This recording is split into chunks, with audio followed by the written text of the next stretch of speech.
le livre d'Esther. On a tendance à l'enseigner, à mon sens, dans ce que j'entends en tout cas, parfois de façon caricaturale et limitée.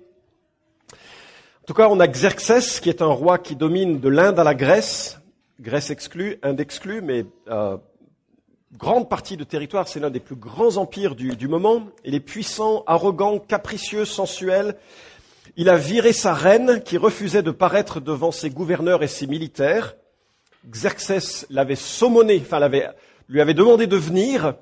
Et peut-être, alors il était ivre-mort, c'était au terme de 6 mois de fête où le vin devait être servi en abondance sans limite. Mettez des hommes avec du vin en abondance sans limite pendant 6 mois, ça devait pas être très joli. Et il demande à faire venir sa reine, et les commentateurs du texte hébreu nous disent qu'il semblerait que ce soit qu'il la fasse venir revêtue que de sa couronne. Et la reine refuse, on la comprend. Qui veut paraître comme ça devant des hommes ivres de cette manière? Ni moralité consommée, elle a plus de sens que la plupart de ceux qui sont dans sa cour. Et voilà qu'il vire sa reine, Vashti. Xerxès, le nom grec de Assuérus, son nom perse, se retrouve tout seul et il organise un gigantesque concours. La Reine Academy. Et ça va, franchement, j'ai pas pu sortir de cette observation, ça m'a poursuivi tout le long du chapitre. Je sais que ça fait bizarre parce que c'est très anachronique de considérer une sorte de télé-réalité, mais c'est ça qui se passe. Je trouve extraordinaire qu'il n'y a rien de nouveau sous le soleil. C'est ça qui se passe au chapitre 2. C'est une Reine Académie. Et je voudrais vous mettre en garde. Cette lecture de chapitre 2 est interdite aux moins de 16 ans. C'est comme ça que la Bible en parle et c'est comme ça que je vais en parler, mais c'est pas quelque chose qui est très plaisant de se plonger dans l'histoire d'Esther, parce que finalement, nous voyons qu'aucun des personnages de cette histoire ne sont vraiment brillants. Ils font des mauvais choix, ils font des erreurs de jugement, leur moralité est douteuse, les personnages sont médiocres et je tire de cette observation un encouragement. Parce que l'ensemble du thème de Esther, c'est que vraiment Dieu accomplit son sauvetage malgré des gens qui sont bien méchants par des croyants qui sont pas terribles. C'est l'histoire d'Esther. Et toute lecture hagiographique, comme on va le voir dans un petit moment, est simplement mal informée de la réalité de ce qui se passe. Et je vous invite donc à ouvrir vos Bibles dans le livre d'Esther au chapitre 2 et même s'il y a un côté un peu humoristique en parlant de la RENAC, la Reine Academy, je peux pas échapper à c'est ce qui se passe, et ça va être le fil conducteur de l'ensemble de ce chapitre, que l'on va un peu parcourir sous forme de 5 tableaux. C'est une histoire, et la Bible nous rapporte une histoire, et il ne faut pas nécessairement imaginer que cette histoire est sanctionnée dans tous ses aspects par le Dieu 3 fois saint. On a d'ailleurs observé la fois dernière que c'est l'un des 2 livres dans lequel le nom de Dieu est absent. Dieu est absent. Enfin, il semble absent. Il est à la manœuvre. Il œuvre contre des gens bien méchants par des croyants pas terribles. Il règne. Il règne. Donc, je vous invite à lire Esther chapitre 2, versets 1 à 4. Après ces événements, la fureur du roi Assuérus, c'est son nom perse, Xerxès Ier, et son nom grec. La fureur du roi Assuérus s'apaisa. Il se souvint de Vashti, de ce qu'elle avait fait et de la décision qui avait été prise à son sujet. Les jeunes gens qui servaient le roi dirent qu'on cherche pour le roi de jeunes vierges d'une grande beauté, que le roi donne à des chargés de mission dans toutes les provinces de son royaume la charge de rassembler tout ce qu'il y a comme jeunes et belles vierges dans le harem de Suse, la capitale, aux soins de Hégé, eunuque du roi et gardien des femmes, et qu'on leur donne des cosmétiques. La jeune fille qui plaira au roi régnera à la place de Vashti. Cette proposition plut au roi, et ainsi fut fait. Alors, vous vous souvenez que lorsqu'il est dit « après ces événements », ce sont les événements que nous avons vus la semaine dernière, 6 mois de fête, probablement pour fortifier le royaume Le royaume qui s'est étendu, Xerxès a le vent en poupe, il vient de mater une rébellion en Égypte et à Babylone, il est vraiment le maître incontesté, et surtout, il a envie de se venger d'une situation qui était vraiment pénible, c'est que son père, Darius, a été vaincu à Marathon. Et oui, c'est de là que vient la célèbre course. Darius a été vaincu par les Grecs à Marathon, c'est cette histoire d'une personne qui vient prévenir les Athéniens et puis qui arrive « Nous avons gagné !» et qui meurt. Enfin, il y a d'autres histoires, on ne sait pas trop si c'est une légende ou si ça a été embelli, mais ça vient de là. Et donc, comme les Grecs ont vaincu son papa, il a envie de se venger. Parce qu'on doit toujours venger les affaires de son père, surtout dans des considérations assez tribales. Donc, le voici, devenu roi. Xerxès, Assuérus devient roi, et quelques années plus tard, il fait un banquet, il a maté 2-3 rébellions, il est maintenant en posture de rassembler toute son armée pour les motiver, et les Perses, contrairement aux Babyloniens, géraient leur population par un gant de velours. C'est-à-dire que les Babyloniens, ils régnaient sur les populations par un sceptre de fer, mais les Perses, c'était « viens, on fait la fête ». Et je te donne beaucoup de vin, et je te donne beaucoup de femmes, et je te donne plein de trucs sympas. Et comme ça, tu me seras fidèle. Une manière de déjouer les complots qui, de toute façon, étaient très fréquents dans la cour. On va voir déjà dans le chapitre 2 ce qui va se passer. Et il fait un banquet donc pour solidifier ses armées et les lancer contre les Grecs, excepté que ça se passera super mal. La défaite, il lance ses immortels à la conquête des Grecs. Il lance 1200 navires, selon Hérodote, un historien qui retrace ces événements, mais les historiens actuels trouvent que c'est probablement exagéré. Ils pensent que seulement 600 navires ont été lancés, ce qui serait plus probable. Je n'en sais rien, je n'y étais pas. 29 septembre 480 avant Jésus-Christ, le roi, et imaginez ça, Xerxès décide d'aller à lui-même avec ses troupes pour se battre, pas lui, contre les Grecs. Il fait installer son trône sur une colline. Si jamais vous allez en Grèce, rendez-vous sur la colline Agalée. C'est là-bas. Et il met donc son trône pour regarder le spectacle qui devient un fiasco épouvantable. Ces galères s'enlisent, sont incapables de naviguer. Les Grecs, qui sont pourtant en nombre très largement inférieur, puisqu'on parle de milliers de soldats du côté des Perses et de centaines, enfin c'est très disproportionné, et finalement ce sera un désastre. Il laisse son beau-frère, en charge de l'armée et rentre en catimini dans l'une de ces 3 capitales de son royaume pour cuver sa défaite. Et alors là, il se dit, la vie elle est vraiment difficile finalement. Vous lisez, il se souvint de Vashti, de ce qu'elle avait fait et de la décision qu'il avait prise à son sujet. Vous ressentez le poids du regret ? Il rentre, c'est l'homme le plus puissant, enfin évidemment avec des limites, de la planète. Il est entouré d'un harem et de toutes les musiques possibles, le luxe possible, et il se sent super seul. Parce qu'il a fait un décret, il a donné un décret que ses propres lois interdisent de rompre. Il a divorcé de Vashti, et il ne peut pas revenir en arrière. Ce qui me fait penser à ce que Proverbe nous dit, « Celui qui est lent à la colère vaut mieux qu'un héros, et celui qui se domine vaut mieux que celui qui prend une ville. » Il y a parfois des décisions comme ça qui sont prises.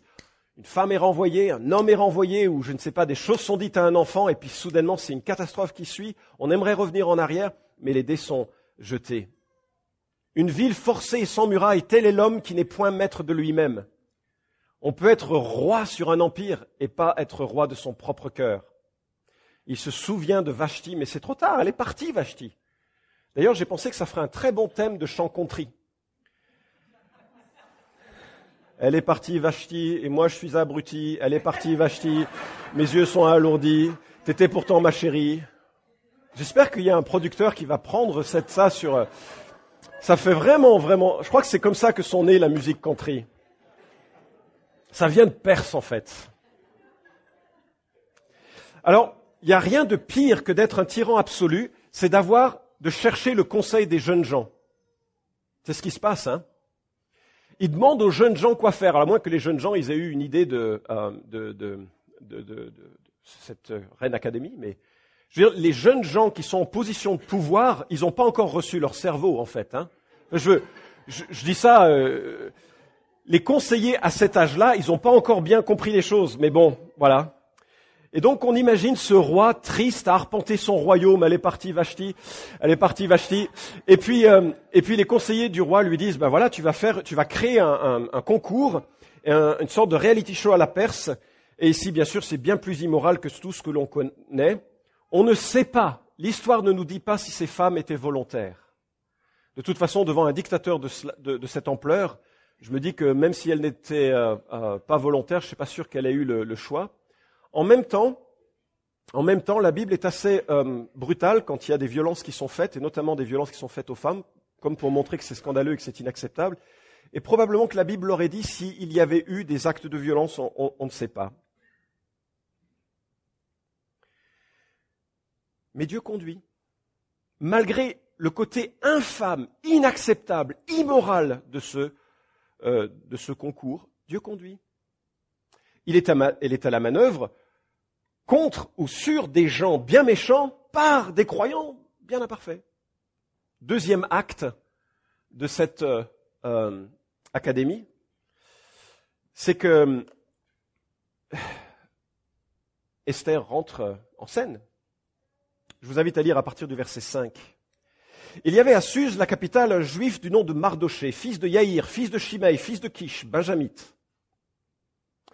Il avait été déporté de Jérusalem avec ceux des déportés qui avaient été emmenés avec Jéconia, roi de Juda, par Nebuchadnezzar, roi de Babylone.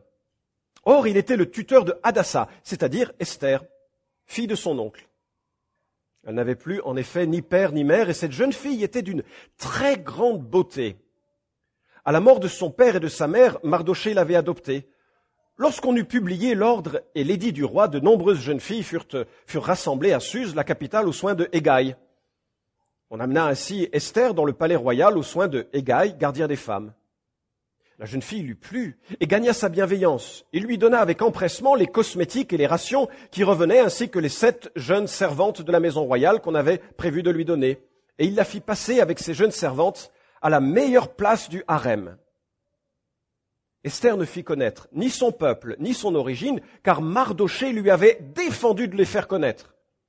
Chaque jour, Mardoché arpentait les abords du harem pour savoir comment se portait Esther et comment on la traitait. Alors, Mardoché n'apparaît que dans le livre d'Esther. Il y a bien le même nom que l'on trouve en Esdras et Néhémie. C'est probablement une autre personne. Et ça vient c'est une forme hébraïsée du dieu babylonien Marduk. Donc on lui a donné vraiment un nom païen. Il est juif exilé. Et certains pensent qu'il était lui-même un eunuque parce qu'on le voit dans la cour des femmes et qu'il avait un rôle d'officiel. On ne sait pas trop en fait. Alors quand on parle d'un juif en Perse, il faut bien se rappeler les événements qui ont conduit à cette situation. Lorsque l'empire s'est solidifié sous David et sous Salomon, toutes les promesses de malédiction et de bénédiction qu'avait formulées Moïse sont à la manœuvre. Et la Bible nous rapporte que les enfants de Salomon se sont battus, et ce sont d'ailleurs suite aux jeunes conseillers de Jéroboam ou Roboam, je les confonds tous les jours, que le royaume se divise en deux, tous les jours, toutes les fois que j'y pense, et c'est divisé en deux, royaume du nord, royaume du sud. Et le royaume du sud va persévérer un peu plus longtemps que le royaume du nord, qui sera emmené en captivité en 722 par les Assyriens.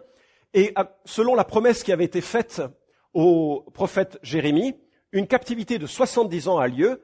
La captivité, c'est-à-dire que les Babyloniens viennent, prennent les populations à Jérusalem. Ça commence en 605 par les nobles et les gens importants, et ça va continuer sur plusieurs campagnes qui vont culminer en 586 avec une destruction de Jérusalem. C'est assez sordide. Captivité du peuple juif en Babylone. 70 ans plus tard, Daniel le prophète prie en disant « Seigneur, tes promesses. Seigneur, tes promesses. » Vous aimez le chant car je connais comment ça va? Tous les projets que j'ai pour toi, projets de bienveillance. C'est joli comme chant, hein? Vous savez que ça vient de Jérémie? Ça vient de Jérémie qui dit « J'ai des projets pour vous qui sont bons. 70 ans de captivité, après ça ira. » J'aime bien quand on chante, t'as des projets bons pour nous. 70 ans de captivité, après ça ira. La vie, elle n'est pas facile. Elle n'était pas facile pour ces personnes qui étaient sous le poids d'un jugement de Dieu. Ils partent 70 ans et les retours, ont lieu, Daniel le prophète, au terme de ses 70 ans, prie en disant « Qu'en est-il de tes promesses ?» Et les Juifs commencent à revenir. Ils peuvent revenir en tout cas, mais tous ne reviennent pas. Pourquoi est-ce que certains Juifs ne reviennent pas?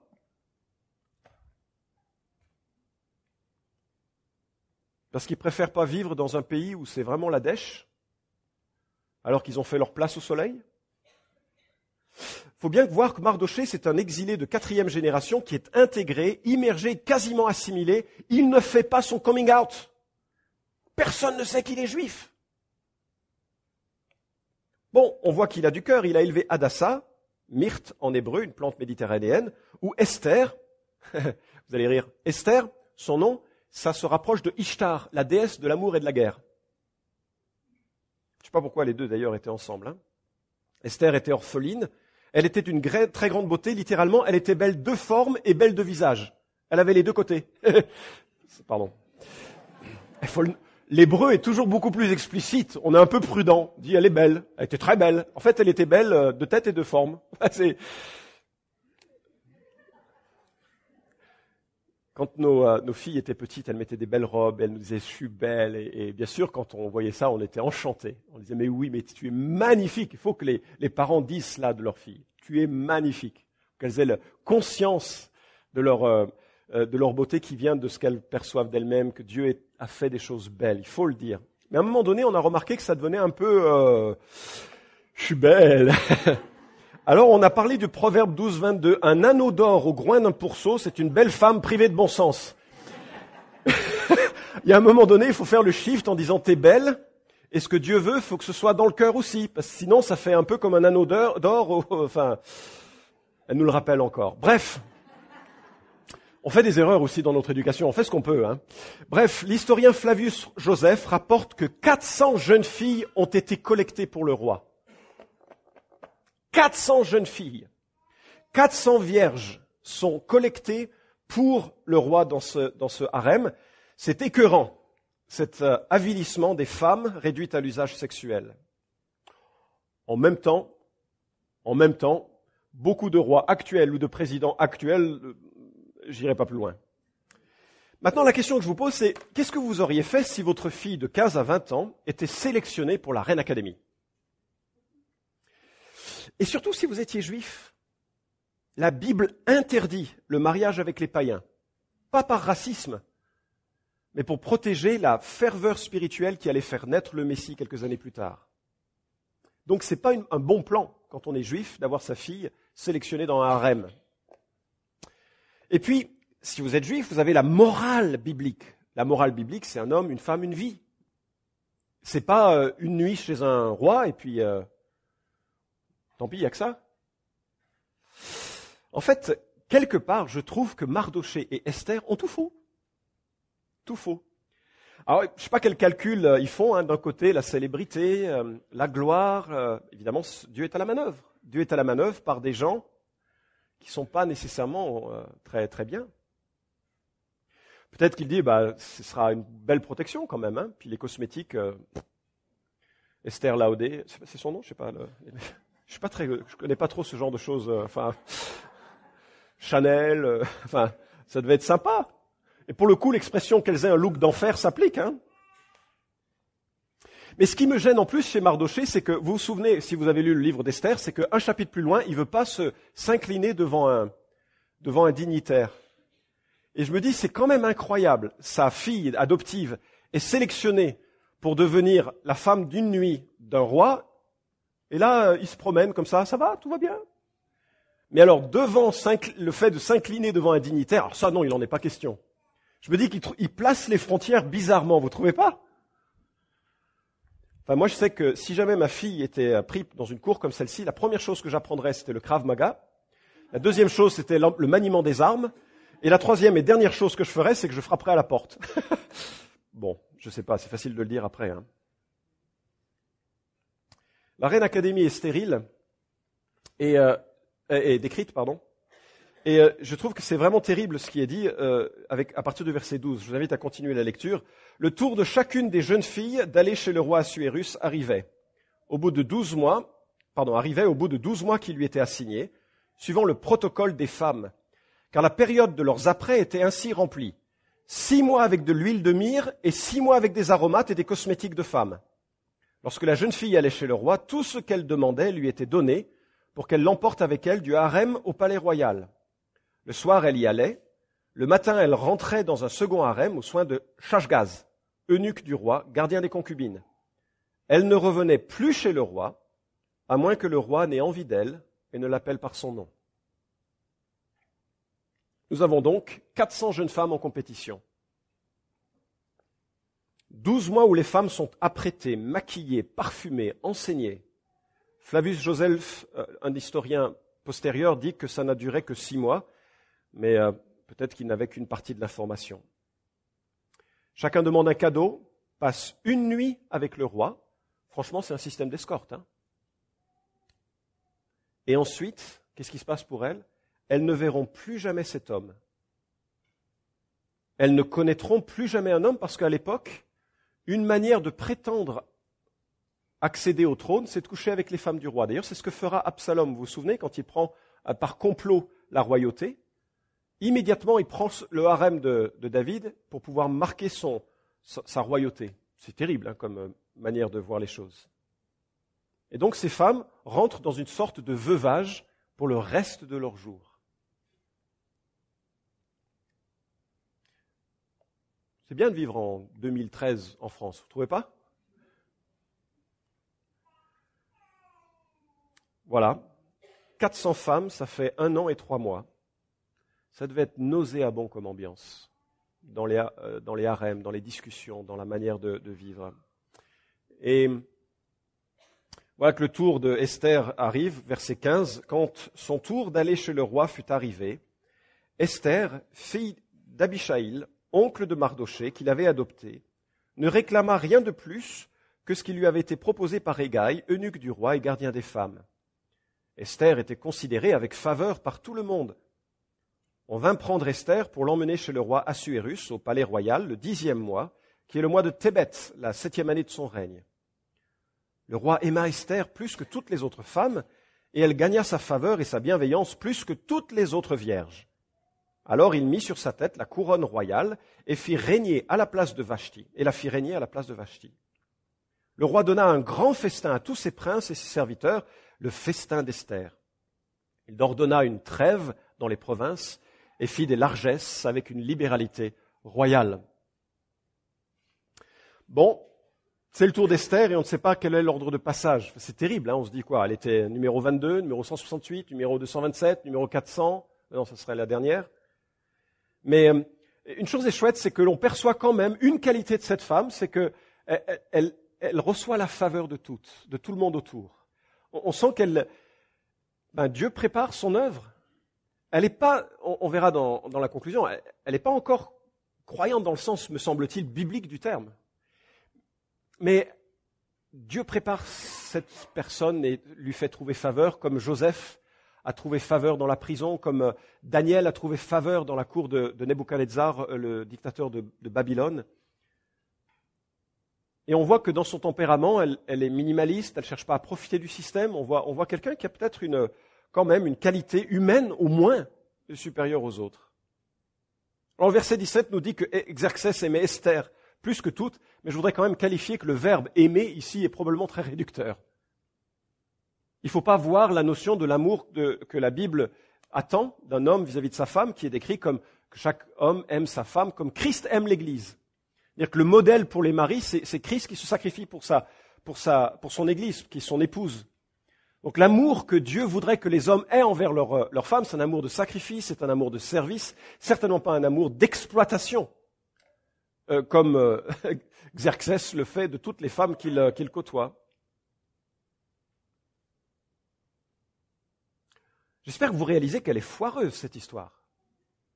J'espère que, juste parce que parfois on la présente, et vous avez peut-être vu le film Une nuit avec le roi. C'est un film qui est diffusé, qui a été proposé par Toby Tenney, et qui est bien sûr c'est une très très belle histoire hollywoodienne, mais qui est romancée à l'excès.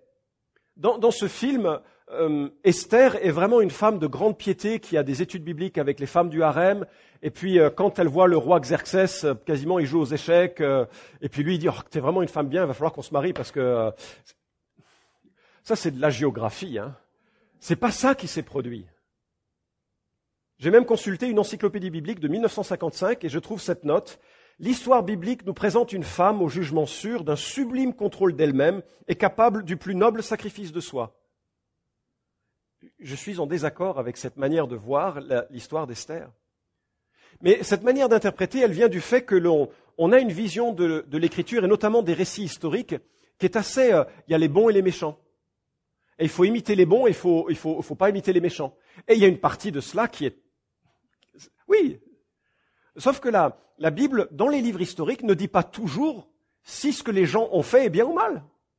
Parfois, c'est le cas.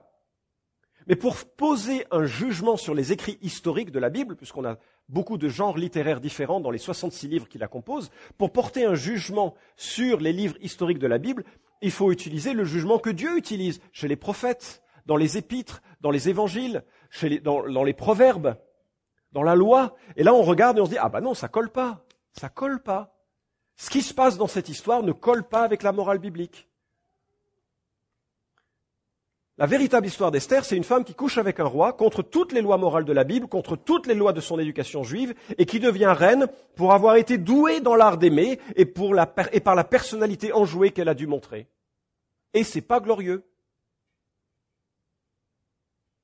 La voilà élevée maintenant à la royauté. Le verset 18 nous dit, le roi donna un grand festin à tous ses princes et ses serviteurs, le festin d'Esther.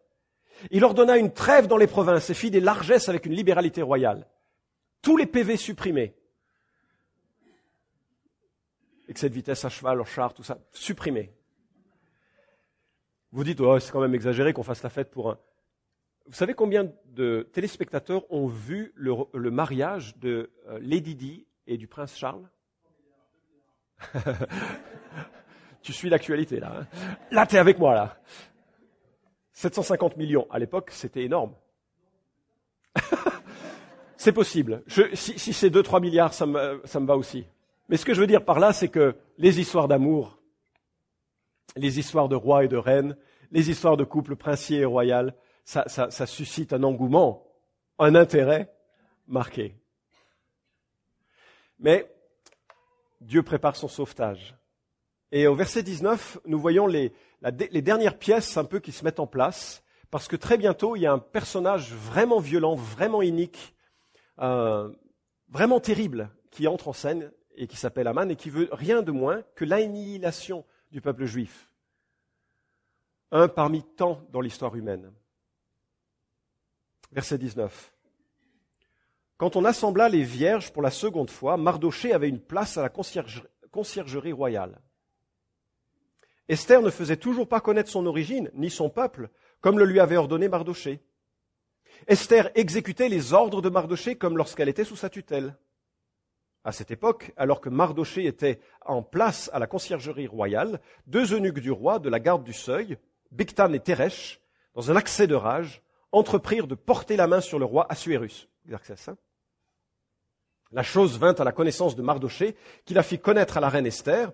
Esther le dit au roi, au nom de Mardochée. On entreprit une enquête qui aboutit. On pendit les 2 eunuques à une potence. Cela fut enregistré dans les chroniques en présence du roi. C'est le dernier tableau que nous voyons ce matin, avant de tirer quelques conclusions de cette lecture. Quelques remarques amusantes. Hein. Esther obéit à Mardochée, ce qui n'est pas une bonne idée dans un couple. C'est juste comme ça pour le dire. Hein. Quand vous vous mariez, vous cessez d'obéir à papa-maman. Bon, enfin... Je veux dire, si jamais vous voulez garder une obéissance à papa-maman, il ne faut pas vous marier. Parce que quand on se marie, on arrête d'obéir à papa. Elle obéit encore à Mardochée, ce qui est un petit peu surprenant. Mais on découvre là que Mardochée était devenu un fonctionnaire dans le gouvernement perse, dans le palais de Suse, et il apprend un complot. Et on se demande ce que c'est que ce complot. Peut-être que c'était en lien avec la sélection d'Esther. Il y en a peut-être qui avaient une cousine parmi les... Non, j'aurais voulu que ce soit elle. On va le tuer, cet homme. On ne sait pas. Hein. Peut-être qu'ils n'étaient pas contents d'être eunuques. Enfin, c'est vrai que peut-être certains ont voulu se venger. Tu m'as fait eunuque, tu vas mourir. Enfin, je veux dire... Enfin, en fait, on ne le sait pas. Hein. J'essaie juste de vous faire vivre l'histoire avec les intrigues, les éléments. On est dans tout ce monde-là avec le livre d'Esther. Bref, Mardochée entend parler d'un complot de ces deux eunuques qui veulent tuer Xerxès, et les cours de l'époque étaient pétris de ce genre de complot. D'ailleurs, Xerxès mourra de cela dans quelques années. Mardochée les dénonce à Esther, qui avertit son mari, qui le fait pendre. On ne sait pas si c'est pendre dans le sens classique, ou bien empaler, comme les Assyriens avaient appris à le faire, ou bien on a les premières ébauches de la crucifixion que reprendront les Romains, parce que ce sont eux qui ont vraiment utilisé, il y en a qui pensent même inventer la crucifixion. Toujours est-il qu'on faisait des traîtres un exemple pour que personne n'ait envie de les suivre dans leur comportement. Mardochée donc les dénonce, les coupables sont arrêtés et tués, et surtout, et ce sera capital pour la suite de l'histoire, on fait écrire l'histoire dans les archives historiques du roi. The end. C'est la fin de l'histoire, du chapitre 2. Mais ce que personne ne voit encore, c'est à quel point Dieu est à la manœuvre. Il a détourné l'ivrognerie de Xerxès, même si Dieu est contre l'ivrognerie. Il a orchestré le divorce de Vashti, même s'il est contre le divorce. Il a orchestré la défaite de Xerxès, et il était pour sa défaite. Il a orchestré la sélection d'Esther, même s'il est contre la polygamie, contre ce genre de concours, contre l'immoralité, contre le mariage en dehors de la foi. Il a orchestré la présence de Mardochée pour découvrir le complot. Et il a orchestré la préservation de l'information sur un registre. Et tout ceci permet que l'annihilation du peuple juif soit empêchée dans les prochains chapitres. Pourquoi c'est important? Parce qu'évidemment, Dieu est contre tous les génocides, évidemment, puisqu'il est dit qu'il ne commettra pas de meurtre. Mais plus particulièrement celui du peuple juif, parce qu'il y a une promesse associée. De la descendance d'Abraham naîtrait un jour le Messie qui allait sauver les hommes et les femmes de leurs péchés. Et il était fondamental de préserver ce peuple. Et encore aujourd'hui, Dieu préserve son peuple, parce qu'il a encore quelque chose dans l'avenir pour ce peuple. Alors, quand on est dans ce livre, on peut tirer des histoires un peu anecdotiques qui sont amusantes. On pourrait faire des applications morales. Tous les hommes devraient, par exemple, offrir à sa femme un séjour dans un hammam. Voilà. Ça, c'est une leçon d'Esther. Enfin, excusez, c'est rigolo. Une autre leçon qu'on pourrait remarquer, c'est, messieurs, vous devez protéger vos filles. Parce que même s'il y a peu de chances qu'elles soient convoquées par le président de la République pour ce genre de situation, il est très probable qu'il y ait pas mal de garçons qui les entourent pour passer une nuit avec elles, simplement. Et je me dis, les pères ici ne doivent pas être comme Mardochée, silencieux. Les pères ici doivent parler avec leurs filles pour les aimer de façon honorable, pour parler avec eux, pour parler de cette situation de l'amour qu'il y a des gars qui sont vraiment pas chouettes, qui veulent juste profiter de leur chair. Une nuit. Part. Et puis, une troisième remarque toute simple, sur la petite histoire d'Esther, la colère est toujours une mauvaise conseillère. Xerxès renvoie sa femme alors qu'il est ivre-mort, et il est pris ensuite à sa propre décision, et je me dis, combien de fois on peut se trouver empêtré dans cela? Mais il y a, bien sûr, de grandes leçons à tirer, qui sont, à mon sens, bien supérieures, et c'est là-dessus que je vais terminer. Vous vous souvenez des 3 clés pour comprendre le livre d'Esther? Dieu conduit les événements même quand ils semblent absents. Et certains d'entre nous ont vécu des choses difficiles, des pressions, des circonstances, des choses difficiles, que on a même mis sur soi. Mais Dieu n'est pas absent de cela. Dieu n'est pas absent de cela. Il est à la manœuvre. Regardez l'ensemble de la Bible. Genèse chapitre 37 à 45. On est impressionné de voir Joseph victime de tant d'injustices. Mais Dieu est à la manœuvre. Il a un objectif en cela. Il a un objectif en cela. On est souvent les prisonniers de nos péchés, de nos erreurs et des circonstances défavorables. Mais il faut prendre de la hauteur. Dieu œuvre.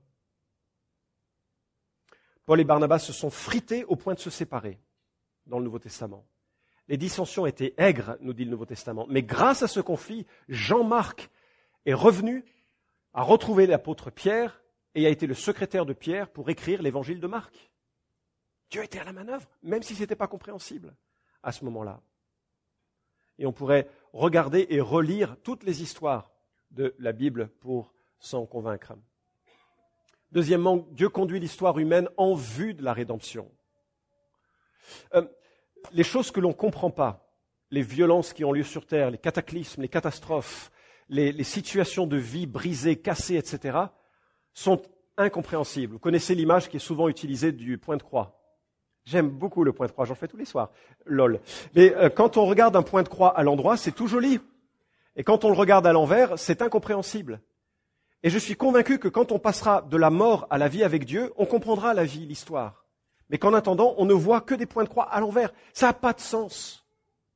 Mais Dieu accomplit un objectif qui est le salut de tous les hommes et toutes les femmes qui placeraient un jour leur confiance en lui. C'était le cas avant que Jésus vienne, c'est encore le cas maintenant. Il y a des gens dont la vie est cassée justement parce que quand ils sont cassés, soudainement ils pensent repentance, conversion, Dieu, ma vie elle n'a aucun sens. Et Dieu dit, oui, c'est exactement ce que j'ai voulu faire dans ta vie. Parce que son objectif c'est le salut, la rédemption.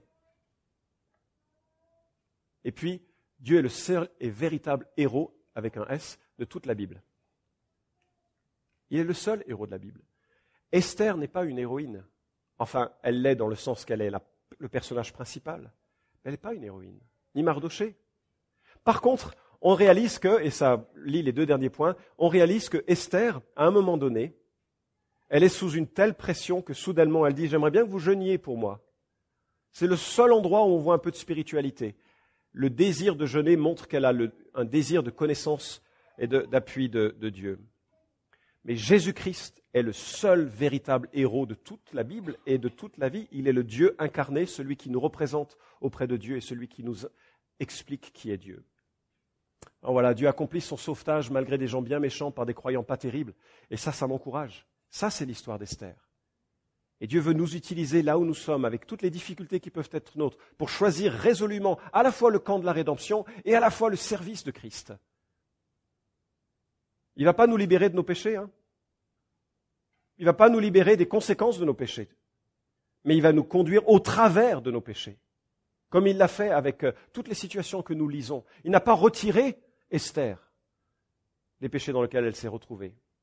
Mais il va la conduire et il va la racheter et il va la transformer. Ça, c'est notre espérance, non ? Que Dieu utilise tout ce qui est là, aujourd'hui, les cartes que nous avons en main, pour grandir en lui. Déjà nous convertir, si ce n'est pas le cas, à Christ, et ensuite grandir en lui. Je vous invite à la prière pour clore, et je ne sais pas si dans la salle, une personne ou une autre se dit qu'elle a vraiment besoin déjà de Christ dans sa vie. Peut-être ça peut être le cri du cœur, Seigneur, parle à mon cœur, révèle-toi à moi. Peut-être empêtré comme Esther dans des décisions qui soudainement l'ont dépassé, qui se retrouvaient avec une situation particulière. Et Dieu peut secourir, manifester sa présence, encourager, aider à traverser ces temps. Seigneur mon Dieu, je voudrais te prier pour que nous soyons saisis de l'espérance que toute chose concourt au bien de ceux qui t'aiment, comme le dit l'Écriture. Seigneur, nos meilleures œuvres sont comme des vêtements souillés, tu dis dans la Bible. Il n'y a rien pour attirer ton regard vers nous, il n'y a que ta grâce, que ton choix d'aimer. Et Seigneur, je prie que tu nous utilises chacun là où nous sommes pour être des témoins, quelle qu'ait été la veille, pour choisir résolument de t'aimer de tout notre cœur, pour choisir résolument d'aimer notre prochain, pour choisir résolument d'être juste et droit, pour choisir résolument de nous repentir de nos fautes, Seigneur, en comptant sur ta grâce. Au nom de Jésus, amen.